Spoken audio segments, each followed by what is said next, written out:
134 होंगे। शुरू करने से पहले मेरा नाम पूजा सिन्हा है। तो बेसिकली आज हम बात करने वाले हैं अकाउंट्स ऑफ कंपनीज़। क्या होता है अकाउंट्स ऑफ कंपनीज़? कंपनीज़ के अंदर जो भी बुक्स ऑफ अकाउंट्स मेंटेन होते हैं, जो भी फाइनेंशियल स्टेटमेंट्स मेंटेन होते हैं या उससे रिलेटेड पेपर मेंटेन होता है, वो सारा आता है अकाउंट्स। ये कब तक हमें प्रिजर्व करना है, कौन इसको एक्सेस कर सकता है, किसके कस्टडी में ये रहता है, ये सारी बातें जो हैं वो अलग से एक चैप्टर में बताई गई हैं जो है अकाउंट्स ऑफ कंपनीज़, सेक्शन से 128 टू 134। बढ़ते हैं आगे, देखते हैं क्या क्या इसके प्रोविजंस हैं।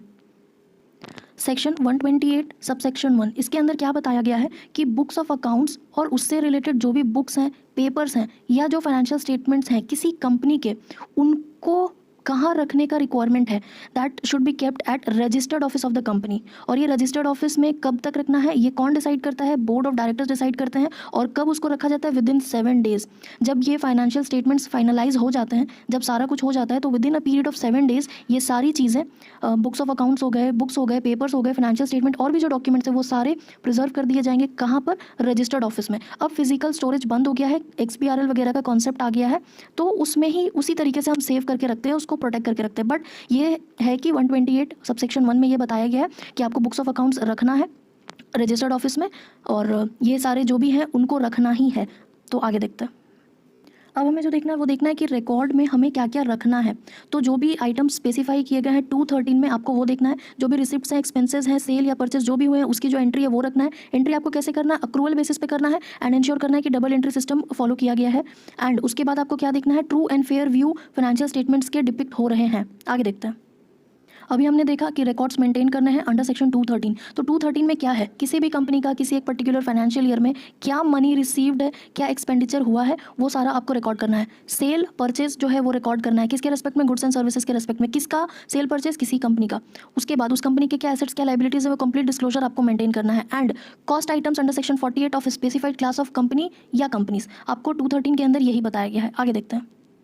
सेक्शन 128 सब सेक्शन 1 में हमने देखा था कि आपको डॉक्यूमेंट्स प्रिजर्व करके रखने हैं रजिस्टर्ड ऑफिस में। अब आ जाते हैं 128 सब सेक्शन 2। इसमें क्या बताया गया है कि अगर किसी ऑफिस का कोई हेड ऑफिस है, कोई ब्रांच ऑफिस है, तो ब्रांच ऑफिस के रेस्पेक्ट में क्या होगा। तो आपको क्या करना है कि अगर आपका ब्रांच ऑफिस है तो आपको नॉर्मली फंक्शन ही करना है, आपको नॉर्मली बुक्स प्रिपेयर करने हैं, उसको स्टोर करके रखना है, प्रिजर्व करके रखना है। बट 128 सबसेक्शन 2 बनाया गया है कि आपको अपना समरी जो है, जो भी आपके फाइनेंशियल स्टेटमेंट्स डॉक्यूमेंट्स है, उसको आपको भेजना है रजिस्टर्ड ऑफिस में। कब? क्वार्टरली इंटरवल्स पे, और जब आपके डायरेक्टर ने उसकी कंप्लीट इंस्पेक्शन कर ली हो तब। इसी तरह हमारा 2 सेक्शन खत्म होता है। सेक्शन 128 1 में बताया गया कि हमें बुक्स प्रिजर्व करने हैं। फिर हमने देखा सेक्शन 128 जो कि है ब्रांच ऑफिस के रेस्पेक्ट में। आगे देखते हैं। अब डॉक्यूमेंट्स जो हमारे हैं वो कभी इंडिया में होंगे और कभी इंडिया से बाहर होंगे। अगर डॉक्यूमेंट्स इंडिया में प्रिजर्व किए गए हैं तो आपको इंश्योर करना है कि बिजनेस आवर में रजिस्टर्ड ऑफिस में वो सारे डॉक्यूमेंट्स मेंटेन हो, ताकि 128 सबसेक्शन 3 के अंदर जो डायरेक्टर्स को पावर दिया गया है इंस्पेक्शन करने के लिए, वो डॉक्यूमेंट्स को देख सकें, डॉक्यूमेंट्स को इंस्पेक्ट कर सकें। And at the same time अगर डॉक्यूमेंट्स आपने बाहर प्रिजर्व कराए हैं, बाहर रखा है, तो आपको ना बोर्ड रिपोर्ट में ये बताना होगा कि डॉक्यूमेंट्स बाहर हैं, और ऑथराइजेशन के बाद जिनको ऑथराइजेशन मिलेगा वो इंस्पेक्शन कर सकते हैं। कब कर सकते हैं उनको? कब वो सारे डॉक्यूमेंट्स अवेलेबल होंगे? 15 डेज़ के अंदर। जब उनको बोर्ड रिपोर्ट में ये अथॉरिटी मिल जाएगी तब 15 डेज़ के अंदर उनको वो डॉक्यूमेंट्स मिलेंगे और उसके बाद वो इंस्पेक्ट कर सकते हैं। और उसके बाद एक और पॉइंट है 128 सबसेक्शन 3 के अंदर कि इंस्पेक्शन उसी के थ्रू हो सकता है जिसको सुप्रीम कोर्ट ने बोर्ड रिपोर्ट में ऑथराइज किया है। कोई भी डायरेक्टर चाहे कि वो डॉक्यूमेंट्स इंस्पेक्ट कर ले, वैसे डॉक्यूमेंट्स को जो आउटसाइड इंडिया हैं वो नहीं हो सकता। बोर्ड रिपोर्ट्स में जिनको अथॉरिटी मिली है वो ही कर सकते हैं। तो ये होता है सेक्शन 128 सबसेक्शन 3। आगे देखते हैं। डॉक्यूमेंट्स आपको कब तक प्रिजर्व करने हैं ये बताया जाएगा सेक्शन 128 सबसेक्शन 5। नॉर्मली आपको 8 साल तक प्रिजर्व करना है। अगर सेंट्रल गवर्नमेंट ने बोल दिया तो आपको 8 साल से ज़्यादा भी प्रिजर्व करना है। कब ऐसा सेंट्रल गवर्नमेंट बोलेगा ये आगे देखेंगे। अब ये सारे डॉक्यूमेंट्स जो बन रहे हैं अब तक, जो भी बुक्स ऑफ अकाउंट्स के बारे में बात हुई, जो भी फाइनेंशियल पेपर्स के बारे में बात हुई, ये कौन मेंटेन करेगा? Who are the persons who will be responsible for maintaining such books, ये बताया गया है अंडर सेक्शन 120 सबसेक्शन 6। MD जो है वो करेगा। होल टाइम डायरेक्टर जो है फाइनेंस से रिलेटेड वो मेंटेन करेगा, CFO, या फिर कोई पर्सन जिसको बोर्ड ऑफ डायरेक्टर्स ने अपॉइंट किया है वो रिस्पॉन्सिबिलिटी लेगा बुक्स को मेंटेन करने का। आगे देखते हैं। अब अगर किसी को अथॉरिटी दी गई है बुक्स मेंटेन करके रखने के लिए और उसको उसने कंप्लाई नहीं किया, उसमें वो फेल हो गया, तो क्या पेनल्टी चढ़ता है? इम्प्रिजनमेंट होगी 1 साल तक, फाइन चढ़ सकता है 50,000 से 5 लाख रुपए तक, या दोनों ही मिल सकता है। पेनल्टी का जो प्रोविजन है वो ऑलमोस्ट सेम है, बस एक जगह पे पेनल्टी 3 साल का है। बाकी जितने भी पेनल्टीज आपको दिखेंगे वो इम्प्रिजनमेंट 1 साल का, फाइन 50,000 से 5 लाख, या बोथ। किसी एक प्रोविजन में 3 साल का इम्प्रिजनमेंट है। आगे देखेंगे, देखते हैं आगे। फाइनेंशियल स्टेटमेंट्स क्या हैं? इसके फाइनेंशियल स्टेटमेंट्स क्या है वो आगे के सेक्शन में देखेंगे, बट फाइनेंशियल स्टेटमेंट्स के रिगार्डिंग में 3 सेक्शंस हैं, सेक्शन 129(1), 129(2) एंड 129(3). इसमें क्या बताया गया है कि फाइनेंशियल स्टेटमेंट्स को ट्रू एंड फेयर होना है। उसके बाद अगर कंपनीज़ हैं तो उसको अडहियर करना है अकाउंटिंग स्टैंडर्ड्स के साथ, ये मेंशन किया है अंडर सेक्शन 133। एंड अगर किसी कंपनी पे अकाउंटिंग स्टैंडर्ड्स एप्लीकेबल नहीं है, जैसे कि कोई बैंकिंग कंपनी होती है, उन पे अकाउंटिंग स्टैंडर्ड्स नहीं लगते, तो क्योंकि उनके अपने एक्ट्स होते हैं, तो आपको ये इंश्योर करना है कि जो फाइनेंशियल स्टेटमेंट्स बने हैं वो ट्रू एंड फेयर है। अगर अकाउंटिंग स्टैंडर्ड एप्लीकेबल है तो अकाउंटिंग स्टैंडर्ड लगे, वरना उनके जो स्पेसिफिक एक्ट्स हैं वो एप्लीकेबल हो। ये बताया गया है सेक्शन 129 सबसेक्शन 1। आगे देखते हैं। सेक्शन 129 सबसेक्शन 2 में बताया गया कि ये जो फाइनेंशियल स्टेटमेंट्स प्रिपेयर होंगे ये एजीएम में प्रेजेंट किया जाएगा by the board of directors in financial year. Okay, अब आते हैं सेक्शन 129(3). सेक्शन 129 सबसेक्शन 3 में बताया गया कि कोई सब्सिडियरी कंपनी और एसोसिएट कंपनी का अगर रिलेशन है तो उनकी फंक्शनिंग बिल्कुल नॉर्मल ऑपरेट होगी। ऐसा नहीं है कि सब्सिडियरी है, एसोसिएट है तो उनका कुछ अलग से प्रिपरेशन एंड प्रिजर्वेशन का प्रोसेस चलेगा। जो नॉर्मल किसी एक कंपनी के ऊपर चलता है वही चलेगा, ये बताया गया सेक्शन 129 सबसेक्शन 3। अब इसके आगे एक और बात बताई गई कि सीजी अगर चाहे तो क्लास ऑफ कंपनीज को एबव जो भी प्रोविजंस हमने देखे हैं वो सारे को फॉलो करने से एग्जेम्प्ट कर सकता है। सेंट्रल गवर्नमेंट चाहे तो किसी क्लास ऑफ कंपनी या कंपनीज को वो एग्जेम्प्ट कर सकता है। आगे देखते हैं।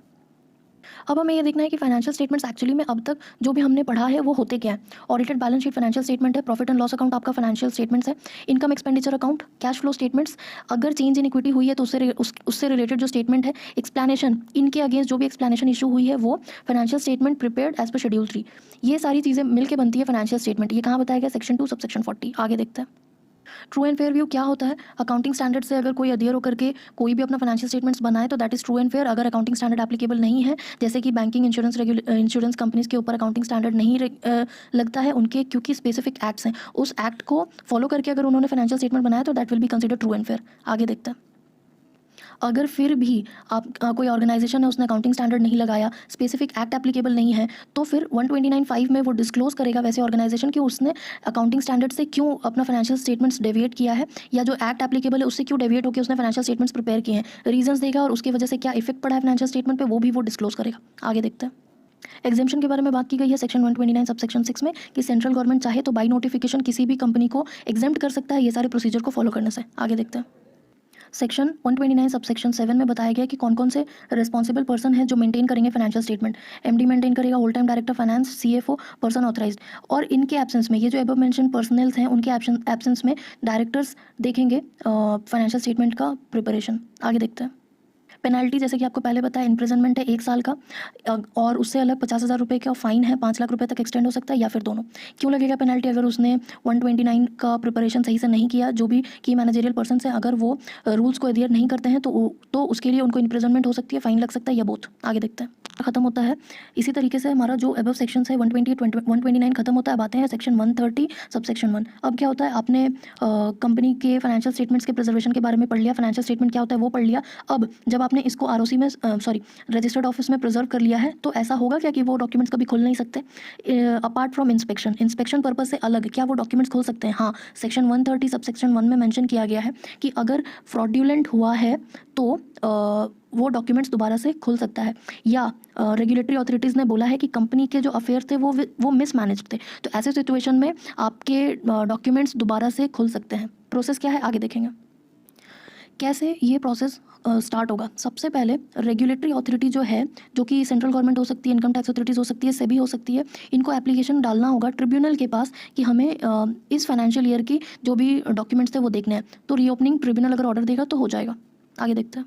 सेक्शन 130 सबसेक्शन 1 में देखा कि रीओपनिंग होती है। 132 में हम देखेंगे कि रिवीजन होगा, और जो रिवीजन होगा that will be consider final, क्योंकि पहले जो बना रखा था उसमें रिवीजन हुआ है तो जो रिवाइज है वो फाइनल होगा। सेक्शन 130 सबसेक्शन 3 में देखा है कि 8 साल तक अब ओपनिंग नहीं होगी। आपने एक बार रिवाइज कर लिया तो अब 8 साल तक ओपनिंग नहीं होगी।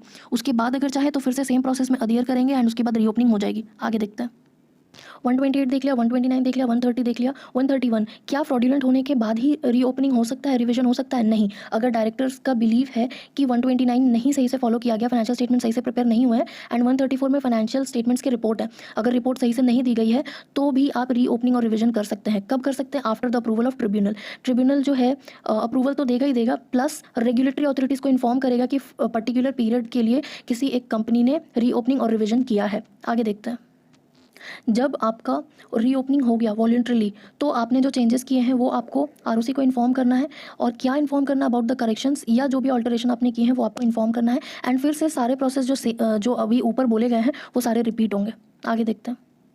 अभी हमने देखा सेक्शन 131 में कि वॉलंटरीली भी रिपोर्ट्स रिवाइज होते हैं। कब होते हैं? जब डायरेक्टर्स को एक थॉट है उनके कि 129 जो कि फाइनेंशियल स्टेटमेंट्स प्रिपरेशन है एंड 134 जो कि फाइनेंशियल स्टेटमेंट्स की रिपोर्टिंग है वो सही से नहीं हुई है। तो सेक्शन 134 बात करता है फाइनेंशियल स्टेटमेंट रिपोर्टिंग के बारे में। रिपोर्टिंग में हमें क्या देखना है कि बोर्ड रिपोर्ट्स जो हैं वो सही से फाइनेंशियल स्टेटमेंट्स उसमें प्रेजेंट किया गया है या नहीं, and financial statements properly circulated है या नहीं। That is section 134। आगे देखते हैं। अब देखते हैं कि अगर ये नहीं हुआ तो इम्प्रिजनमेंट हो जाएगा, 3 साल का, फाइन है 50,000 से 5 लाख रुपए का, या दोनों हो सकता है। इसी तरीके से हम ख़त्म होता है। दोबारा से एक बार रिवाइज कर लेते हैं जो भी हमने पढ़ा।